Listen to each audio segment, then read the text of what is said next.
할머니, 정말 무대에 서실 거예요? 손녀의 목소리가 들려오는데 나는 떨리는 손으로 낡은 마이크를 쥐고 있었습니다. 2025년 1월 서울 작은 공연장. 객석에는 50여 명의 사람들이 앉아 있었고 무대 조명이 내 얼굴을 비추며 시작을 재촉하고 있었는데 나는 알고 있었습니다. 이 순간을 위해 50년을 기다렸다는 것을. 순자 할머니 준비되셨으면 시작하셔도 됩니다.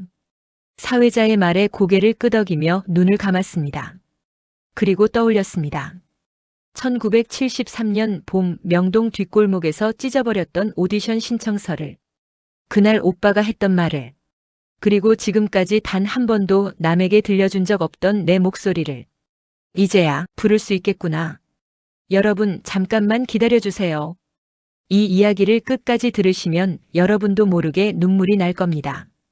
그러니 지금 구독 버튼과 좋아요 버튼을 눌러주세요. 할머니의 50년 이야기 지금 시작합니다. 내 이야기는 1973년 봄부터 시작됩니다. 23세 나 박순자는 서울 명동 거리를 걷고 있었는데 손에는 라디오 방송국 가수 오디션 신청서가 쥐어져 있었습니다. 하늘은 맑았고 봄바람은 따뜻했으며 내 가슴은 희망으로 두근거리고 있었습니다. 이번엔 꼭 붙을 거야. 선생님도 그러셨잖아. 내 목소리는 특별하다고.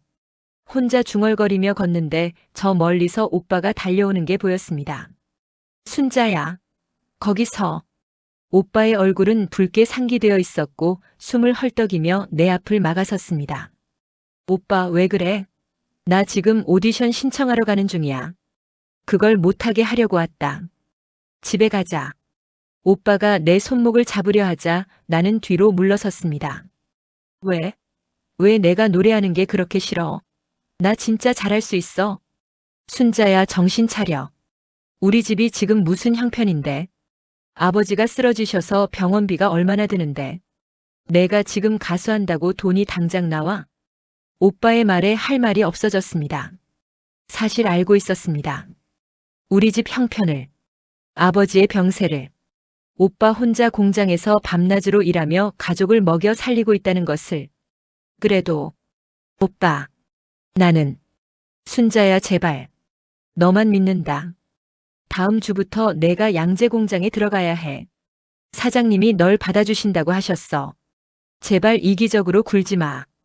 이기적. 그 단어가 내 가슴에 비수처럼 박혔습니다. 내가 이기적이야? 미안하다. 그런 뜻이 아니라. 순자야, 우리 현실을 봐야지. 오빠는 내 손에서 오디션 신청서를 빼앗았고 그것을 찢어버렸습니다. 하얀 종이 조각들이 명동 거리 바닥에 흩어지는데 나는 그것을 바라보며 무릎을 꿇었습니다. 내 꿈도 저렇게 찢어지는 거구나. 주변 사람들이 우리를 쳐다봤지만 나는 신경 쓸 여유가 없었습니다. 집에 가자. 엄마가 기다리신다. 오빠의 손을 잡고 일어섰는데 내 눈에서는 눈물이 흐르고 있었습니다. 그날 저녁 나는 다시는 노래를 부르지 않겠다고 결심했습니다. 다음 주부터 양재 공장에 출근하기 시작했고 아침 7시부터 밤 10시까지 재봉틀 앞에 앉아 옷을 만들었습니다. 손가락에는 바늘 자국이 생겼고 허리는 아팠으며 목소리는 점점 녹슬어갔습니다. 가끔 공장 화장실에 혼자 들어가 작게 콧노래를 부를 때면 거울 속 내 모습이 낯설게 느껴졌습니다. 나는 누구지? 그렇게 1년이 지났고 2년이 지났으며 어느새 나는 26이 되어 있었습니다. 중매로 만난 남자와 결혼했고 아이를 낳았으며 노래는 완전히 잊혀진 과거가 되었습니다. 아니, 잊으려고 애썼습니다. 하지만 밤이면 꿈을 꿨습니다. 무대 위에서 노래하는 꿈을. 그때마다 눈을 뜨면 베개는 눈물로 젖어 있었습니다. 50년이 흘렀습니다. 그동안 많은 일이 있었는데 남편은 내가 50살이 되던 해에 세상을 떠났고 아들은 미국으로 이민을 갔으며 나는 혼자 서울 은평구 작은 아파트에서 살고 있었습니다. 2023년 가을 71살이 된 나는 매일 아침 경로당에 나가 친구들을 만났습니다. 순자야, 오늘 점심은 뭐 먹을까? 글쎄, 김치찌개? 같은 대화를 반복하며 같은 하루를 살았습니다. 그런데 이상한 일이 생기기 시작했습니다. 혼자 집에 있을 때면 자꾸 옛날 노래들이 떠올랐습니다. 설거지를 하다가 빨래를 널다가 텔레비전을 보다가도 갑자기 목에서 노래가 터져 나오려 하면 나는 급히 입을 막았습니다. 안 돼. 이러면 안 돼. 왜 안 되는지도 모르면서 그냥 막아야 한다고 생각했습니다. 그러던 어느 날 경로당에서 친구 영희가 말했습니다. 야, 너희들 이번에 우리 센터에서 노래 경연 대회 한다는데 나가볼래? 노래? 우리가 무슨 노래를? 다른 친구들이 웃으며 말했지만 내 가슴은 이상하게 뛰기 시작했습니다. 순자야, 너는 어때? 너 목소리 좋잖아. 아니야, 나는. 맞아, 순자가 전에 빨래 널면서 노래 부르는 거 들었는데 진짜 잘하더라. 친구들의 말에 얼굴이 빨개졌습니다. 들켰구나. 내가 조심했는데. 나는 안 할래. 나이 먹어서 무슨 노래야. 그렇게 말하고 자리를 피했는데 집에 돌아와서도 친구들의 말이 계속 맴돌았습니다. 노래 경연 대회. 화장실 거울을 보며 작게 음을 내봤습니다. 아, 목소리는 예전 같지 않았습니다. 떨렸고 갈라졌으며 숨이 차올랐습니다. 역시 안 되는구나. 50년이 지났는데. 거울 속 내 모습을 보니 주름진 얼굴에 하얀 머리를 한 낯선 할머니가 있었습니다. 나는 이제 할머니구나. 그 말을 하고 나니 왠지 모르게 눈물이 났습니다. 그날 밤 잠이 오지 않아 침대에 누워 천장을 바라봤습니다. 내가 만약 그때 오빠 말을 듣지 않고 오디션을 봤다면 상상해봤습니다. 무대 위에서 노래하는 나를, 박수받는 나를, 당당하게 살아가는 나를. 하지만 이내 고개를 저었습니다. 바보 같은 생각. 이미 다 지나간 일인데. 창밖을 보니 달이 떠 있었는데 그 달빛이 유난히 슬퍼 보였습니다. 그때 휴대전화가 울렸습니다. 미국에 있는 손녀 지우에게서 온 영상통화였습니다. 그리고 그 통화가 내 인생을 다시 바꿔놓을 줄은 그때는 몰랐습니다. 할머니, 제 얘기 들어보세요. 영상통화 화면 속 지우는 들뜬 얼굴로 소리쳤습니다. 25살이 된 손녀는 미국에서 음악을 공부하고 있었는데 지난 5년간 한 번도 한국에 오지 못했습니다. 왜 그래, 우리 지우? 무슨 좋은 일 있어? 할머니, 저 다음 달에 한국 가요. 그리고 제 첫 공연을 할 거예요. 내 심장이 쿵 하고 내려앉는 느낌이 들었습니다. 공연? 지우가? 네. 홍대에 있는 작은 공연장인데 제 친구들이랑 같이 하는 거예요. 할머니, 꼭 와주세요. 지우의 눈은 반짝였고 목소리는 행복으로 가득 차 있었습니다. 그래, 당연히 갈게. 우리 지우 첫 공연인데. 할머니, 근데요. 제가 할머니한테 부탁이 하나 있어요. 뭔데? 지우가 잠깐 망설이더니 조심스럽게 말했습니다. 할머니도 같이 무대에 서주시면 안 될까요? 순간 말문이 막혔습니다. 뭐라고? 제 콘서트 마지막에 특별 게스트로 할머니가 노래를 불러주셨으면 해요. 엄마가 그러는데 할머니 옛날에 노래 정말 잘하셨다면서요? 딸아이한테 들었구나. 옛날에 내가 한 번 술 취해서 딸에게 말한 적이 있었습니다. 엄마도 옛날엔 가수가 되고 싶었다고. 지우야, 할머니가 무슨. 70이 넘은 할머니가 무슨 무대를. 할머니, 나이가 뭐가 중요해요? 제발요. 이거 할머니랑 같이 하고 싶어요. 지우의 눈에서 눈물이 글썽였습니다. 전화를 끊고 나서 한참을 멍하니 앉아 있었습니다. 무대에 서달라고. 손을 내려다봤습니다. 주름진 손. 떨리는 손. 내가 지금 무대에 설 수 있을까? 하지만 동시에 가슴 한구석에서 뭔가 뜨거운 것이 타오르기 시작했습니다. 50년 동안 꽁꽁 얼어붙어 있던 뭔가가 천천히 녹아내리는 느낌이었습니다. 다음 날 아침 결심했습니다. 해보자. 마지막이라고 생각하고. 그날부터 준비를 시작했습니다. 먼저 인터넷을 뒤져 발성 연습 영상을 찾았고 매일 아침 6시에 일어나 아파트 베란다에서 조용히 음을 내봤습니다. 목소리는 여전히 떨렸지만 계속하다 보니 조금씩 나아지는 것 같았습니다. 경로당 친구들에게는 비밀로 했습니다. 창피당하면 어떡하지? 실패하면? 그런 두려움이 있었지만 지우의 얼굴을 떠올리면 다시 용기가 났습니다. 손녀를 위해서라도 해내야 해. 그리고 나도 모르게 혼잣말이 나왔습니다. 내 마지막 기회야. 절대 놓치면 안 돼. 2주 후 갑작스러운 가족 모임이 잡혔습니다. 미국에서 아들이 일찍 들어와 명절 전에 가족끼리 저녁 식사를 하자고 했는데 지우도 함께 왔습니다. 엄마, 오래간만이에요. 그래, 우리 아들. 살 좀 빠진 거 아냐? 명동에 있는 한정식집에 모여 식사를 하는데 지우가 갑자기 말했습니다. 아빠, 우리 할머니 다음 주에 저랑 같이 무대 서요. 식탁이 조용해졌습니다. 아들이 젓가락을 내려놓으며 나를 쳐다봤습니다. 엄마, 무슨 소리예요? 무대에 선다고요? 아, 그게. 할머니 진짜 대단하시죠? 일은 넘으셔서 새로운 도전을 하시는 거예요. 지우가 신나서 말했지만 아들의 표정은 점점 굳어갔습니다. 지우야, 잠깐만. 엄마 진심이세요? 응, 손녀가 부탁해서. 안 됩니다. 아들이 단호하게 말했습니다. 왜 안 돼요, 아빠? 지우야, 할머니 나이가 몇인데. 73이야. 무대에서 쓰러지시기라도 하면 어떡해? 쓰러지긴 왜 쓰러져요? 할머니 건강하세요. 그래도 안 돼. 엄마, 이건 너무 무리예요.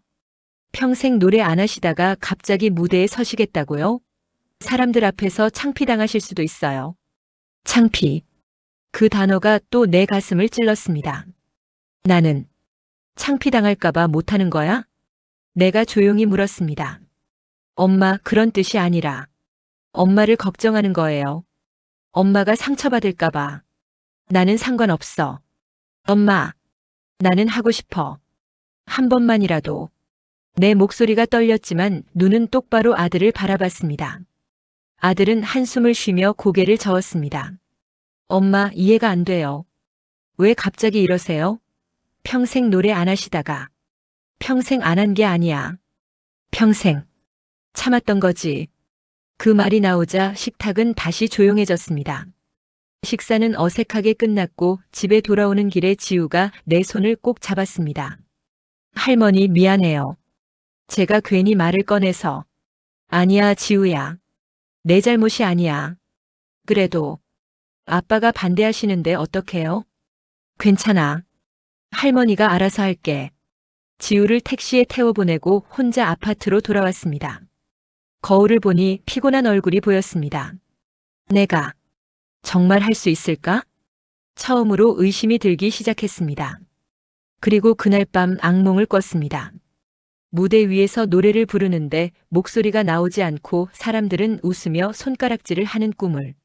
다음 날 경로당에 갔는데 친구들이 웅성거리고 있었습니다. 순자야, 너 진짜 무대 선다며? 누가 그래? 지우 SNS에 올라왔더라. 할머니랑 듀엣 무대 한다고. 순간 머릿속이 하얘졌습니다. 친구 영희가 휴대전화를 보여줬는데 지우가 올린 게시물에는 이렇게 쓰여 있었습니다. 우리 할머니와 함께하는 특별한 무대. 기대해주세요. 야, 대단한데? 우리 순자가 드디어 숨겨뒀던 재능을 보여주는 거야? 아니야, 그게 아니라. 왜 아니야? 좋은 일이잖아. 우리 순자 목소리 좋은 거 나는 알아. 친구들은 응원해줬지만 오히려 그게 더 부담으로 다가왔습니다. 실패하면 어떡하지? 다들 보는데. 집에 돌아와 지우에게 전화했습니다. 지우야, SNS에 올린 거. 지울 수 없어? 할머니 왜요? 사람들 반응 진짜 좋아요. 다들 기대한대요. 그게 부담이 되는구나. 할머니 괜찮아요. 할머니는 잘하실 거예요. 전화를 끊고 침대에 앉았습니다. 손이 떨렸습니다. 가슴이 두근거렸고 숨이 차올랐으며 머릿속이 복잡해졌습니다. 나는 왜 이러는 걸까? 베란다에 나가 발성 연습을 하려 했는데 목에서 소리가 나오지 않았습니다. 갑자기 무서워졌습니다. 무대 공포증. 그것이 50년 전 오디션장 앞에서 느꼈던 그 두려움이 다시 찾아온 것이었습니다. 그날 밤 아들에게서 전화가 왔습니다.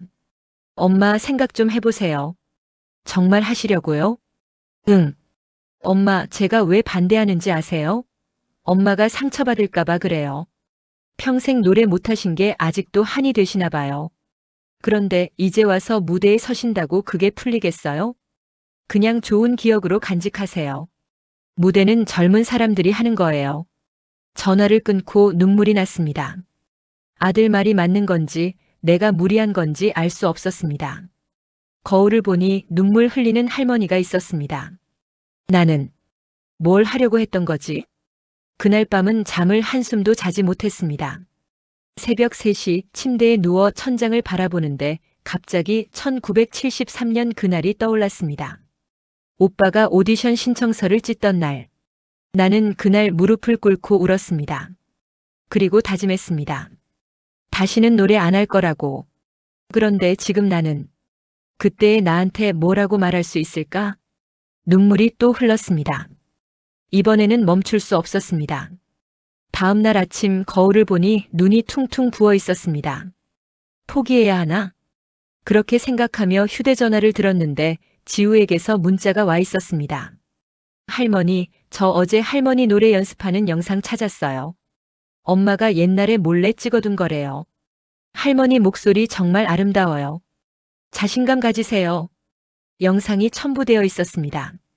떨리는 손으로 재생 버튼을 계속 눌렀습니다. 영상 속에는 40살쯤 되어 보이는 내가 있었습니다. 부엌에서 설거지를 하며 작게 노래를 부르고 있었는데 나도 모르게 부른 노래였던 것 같습니다. 사랑은 언제나 목마른 것.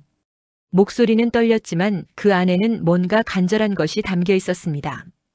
영상을 보고 또 보며 눈물이 또 흘렀습니다. 나 저렇게 노래를 불렀구나. 그때 깨달았습니다. 나는 평생 노래를 포기한 게 아니었습니다. 숨기고 살았던 것 뿐이었습니다. 그날 저녁 결심했습니다. 마지막이야. 실패해도 좋아. 한 번만이라도 당당하게 불러보자. 새벽 5시에 일어나 가까운 공원으로 갔습니다. 아직 어두웠고 사람도 없었으며 새들만 지저귀고 있었습니다. 벤치에 앉아 눈을 감고 깊게 숨을 들이쉬었습니다. 목소리를 냈는데 처음보다 훨씬 나아진 것 같았습니다. 이오우. 천천히 하나씩 음계를 올려갔습니다. 그리고 노래를 시작했습니다. 지우와 함께 부르기로 한 곡, 엄마의 노래라는 제목의 오래된 발라드였습니다. 엄마의 손을 잡으면 따뜻함이 느껴지고 목소리는 여전히 떨렸지만 이번에는 멈추지 않았습니다. 엄마의 눈을 보면 세상이 다 보이는 것 같아. 노래를 부르는데 갑자기 눈물이 쏟아졌습니다. 하지만 노래는 멈추지 않았습니다. 눈물을 흘리며 떨리는 목소리로 끝까지 불렀습니다. 노래가 끝나고 벤치에 앉아 한참을 울었습니다. 왜 울고 있는 걸까? 슬퍼서가 아니었습니다. 후회 때문도 아니었습니다. 단지 50년 만에 처음으로 내 목소리를 온전히 낸 것이 너무 벅차서였습니다. 나 할 수 있어. 혼잣말이 나왔습니다. 나는 할 수 있다고. 그때 해가 떠올랐습니다.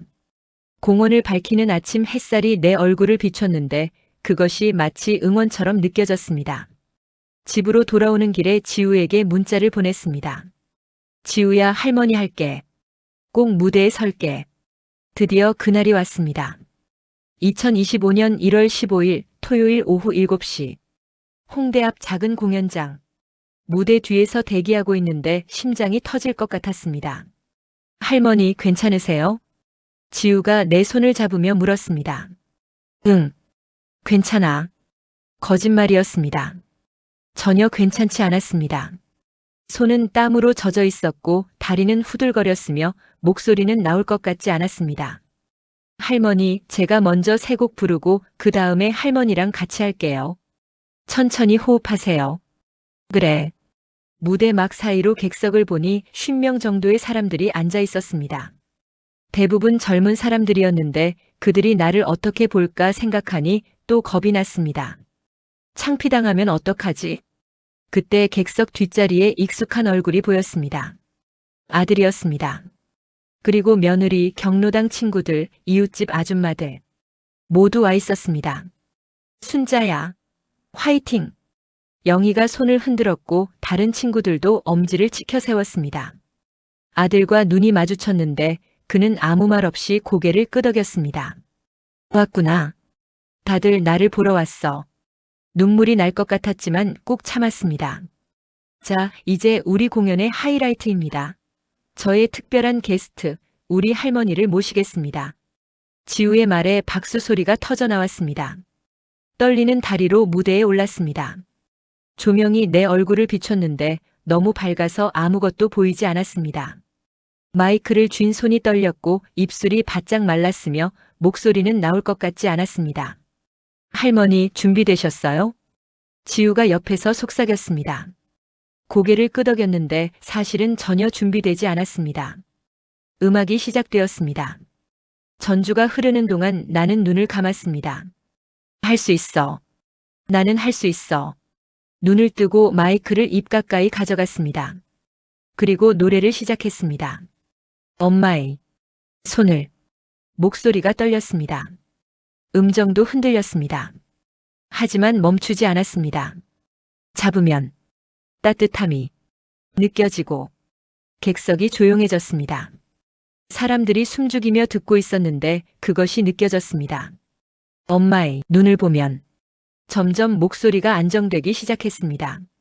세상이 다 보이는 것 같아. 지우가 화음을 넣으며 함께 불렀고 우리의 목소리가 하나로 합쳐졌습니다. 엄마, 고마워요. 사랑해요. 마지막 가사를 부르는데 눈물이 흘렀습니다. 하지만 이번에는 슬픈 눈물이 아니었습니다. 50년 동안 참았던 모든 것이 터져나오는 눈물이었습니다. 노래가 끝났습니다. 잠시 정적이 흘렀습니다. 그리고 터져나오는 박수 소리. 브라보. 최고예요, 할머니. 눈물 나요. 사람들이 일어서서 박수를 쳤습니다. 스탠딩 오베이션이었습니다. 객석을 보니 친구들은 울고 있었고 아들은 손수건으로 눈을 닦고 있었으며 지우는 내 손을 꼭 잡고 있었습니다. 할머니, 해내셨어요. 그때 갑자기 무대 뒤에서 누군가 나왔습니다. 아들이었습니다. 손에는 꽃다발을 들고 있었고 눈은 빨갛게 충혈되어 있었습니다. 엄마, 정말 대단하세요. 꽃다발을 받으며 아들을 껴안았습니다. 미안해요, 엄마. 제가 엄마를 믿지 못했어요. 아니야. 괜찮아. 엄마는 항상 저희를 위해 참으셨죠. 엄마 꿈도 포기하시고 이제는 엄마가 하고 싶은 거 하세요. 무대에서 내려와 친구들이 나를 안아줬습니다. 순자야, 너 진짜 대단하다. 목소리 왜 이렇게 좋아? 50년 동안 숨겨놨어? 다음에 우리도 같이 하자. 친구들과 웃으며 이야기를 나누는데 가슴이 따뜻해졌습니다. 나는 해냈구나. 그날 밤 집에 돌아와 거울을 봤습니다. 거울 속에는 여전히 주름진 얼굴의 할머니가 있었지만 뭔가 달라 보였습니다. 눈빛이 달랐습니다. 표정이 달랐습니다. 나는 이제 당당해. 콘서트가 끝나고 일주일 후 경로당에서 특별한 모임이 열렸습니다. 순자 할머니 축하 파티. 친구들이 케이크와 꽃을 준비해놨고 센터장님도 오셨습니다. 순자 할머니 정말 대단하셨어요. 저희가 할머니 콘서트 영상 봤는데 눈물이 나더라고요. 감사합니다. 케이크를 자르며 친구들과 이야기를 나누는데 영희가 말했습니다. 야, 순자야. 우리도 한번 해보자. 노래. 응. 너 보니까 나도 하고 싶어졌어. 나도 젊었을 때 꿈이 있었거든. 근데 결혼하고 애 낳고 하다 보니까 다 잊고 살았지. 다른 친구들도 고개를 끄덕였습니다. 맞아. 나도 그래. 젊었을 때는 화가가 되고 싶었는데 나는 선생님이 되고 싶었어. 모두가 각자의 잊혀진 꿈을 이야기했습니다. 그럼 우리 같이 해볼까? 각자 하고 싶었던 거. 내가 제안하자 친구들의 눈이 반짝였습니다. 좋아, 우리 70대 드림팀 만들자. 우리 나이에 무슨 드림팀이야? 왜? 나이 먹으면 꿈 꾸면 안 돼? 친구들과 웃으며 이야기를 나누는데 가슴이 벅차올랐습니다. 나 혼자가 아니구나. 다들 똑같았구나. 그날 이후 경로당에는 작은 변화가 일어났습니다. 매주 수요일 오후 꿈찾기 모임이 시작되었습니다. 영희는 노래 교실에 다니기 시작했고 복순이는 그림을 그리기 시작했으며 철수 할아버지는 시를 쓰기 시작했습니다. 어느 날 지우가 또 전화를 했습니다. 할머니, 이번에 TV 프로그램에서 할머니를 섭외하고 싶대요. TV? 나를? 네. 숨겨진 재능을 가진 시니어 특집이래요. 할머니 이야기를 하고 싶대요. 잠시 망설였지만 이번에는 두렵지 않았습니다. 그래, 해볼게. 진짜요? 할머니 최고예요. 전화를 끊고 창밖을 바라봤습니다. 겨울 하늘은 맑았고 햇살은 따뜻했으며 새들이 지저귀고 있었습니다. 나는 이제 시작이구나. 73세. 대부분의 사람들에게는 끝이 보이는 나이일지 모릅니다. 하지만 나에게는 시작이었습니다. 50년 동안 숨겨뒀던 꿈을 꺼내는 시작. 50년 동안 참았던 목소리를 내는 시작. 50년 동안 살지 못했던 나로 사는 시작. 그날 저녁 다이어리를 펴서 적었습니다. 2025년 1월 22일. 오늘 나는 깨달았다. 나이는 숫자일 뿐이라는 것을. 꿈은 언제든 다시 꿀 수 있다는 것을. 중요한 건 용기라는 것을. 50년이 걸렸지만 나는 드디어 찾았다. 나를. 다이어리를 덮고 베란다로 나갔습니다. 그리고 작게 노래를 불렀습니다. 이번에는 숨기지 않았습니다. 창문을 활짝 열고 당당하게 불렀습니다. 아래층에서 누군가 박수를 쳤고 옆집에서는 좋아요. 라는 소리가 들렸습니다. 웃음이 났습니다. 이게 바로 내가 원했던 삶이구나. 2025년 7월. 경로당 꿈찾기 모임은 이제 50명이 넘는 회원을 가진 정식 동아리가 되었습니다. 우리는 매달 작은 공연을 열었고 지역 신문에도 소개되었으며 다른 지역에서도 벤치마킹을 하러 왔습니다. 순자 할머니, 오늘 인터뷰 어떠셨어요? 기자가 물었습니다. 좋았어요. 제 이야기가 누군가에게 용기가 된다니 정말 기쁩니다. 할머니의 다음 목표는 뭔가요? 잠시 생각하다가 대답했습니다. 글쎄요. 목표는 그냥 오늘을 즐기는 거예요. 어제는 지나갔고 내일은 아직 안 왔으니까요.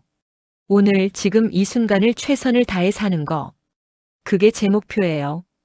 기자는 감동한 표정으로 고개를 끄덕였습니다. 인터뷰가 끝나고 혼자 공원 벤치에 앉았습니다. 50년 전 찢어진 오디션 신청서를 떠올렸습니다. 그리고 지금의 나를 봤습니다. 다시 시작할 수 있어. 언제든. 그것이 내가 세상에 전하고 싶은 메시지였습니다. 여러분, 순자 할머니의 이야기 어떠셨나요?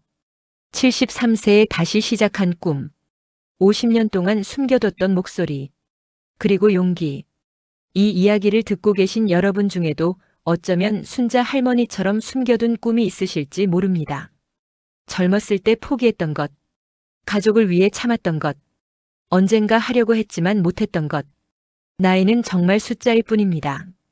중요한 건 용기입니다. 지금이라도 늦지 않았습니다. 댓글로 여러분의 이야기를 들려주세요. 여러분이 다시 시작하고 싶은 꿈은 무엇인가요? 여러분의 사연이 또 다른 누군가에게 용기가 될 수 있습니다. 구독과 좋아요, 알림 설정까지 부탁드립니다. 오늘도 행복한 하루 보내세요. 감사합니다.